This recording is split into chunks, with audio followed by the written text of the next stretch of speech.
Ito na nga po pala mga lods ang full video guide kung paano natin ginawa yung ating accordion pleats na mayroong pong butterfly design yung bawat gilid. Noong nakaraan po mga lods is gumawa tayo ng triple pleats na may accordion pleats. Ito po yung part 1 at ito naman po yung ngayon gagawin natin na part 2 yan. Mas maganda na po pero simpleng design. Full video guide, umpisahan na natin.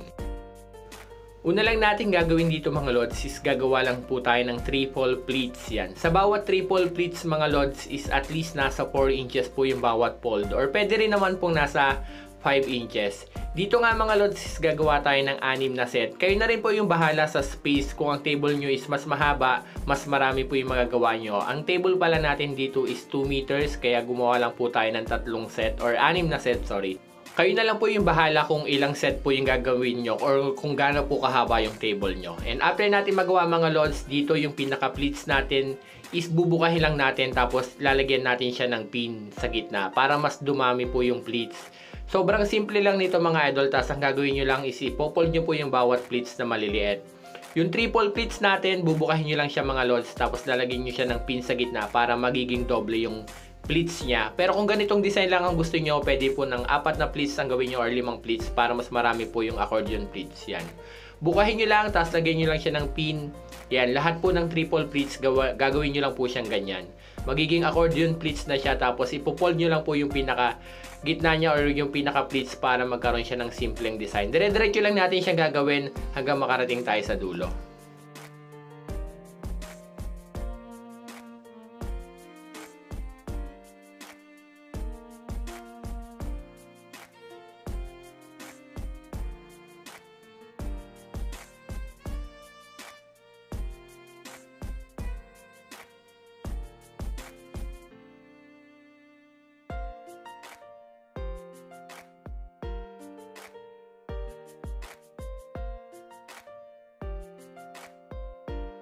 At bali ito na nga po pala yung ating accordion pleats mga lods. Kung mapapansin nyo mga idol is ginawa pa rin natin siya sa part 1. Dire-diretso hanggang dito sa part 2. Kasi kung may mga viewers po tayo na bago para nasusundan din po nila yung video.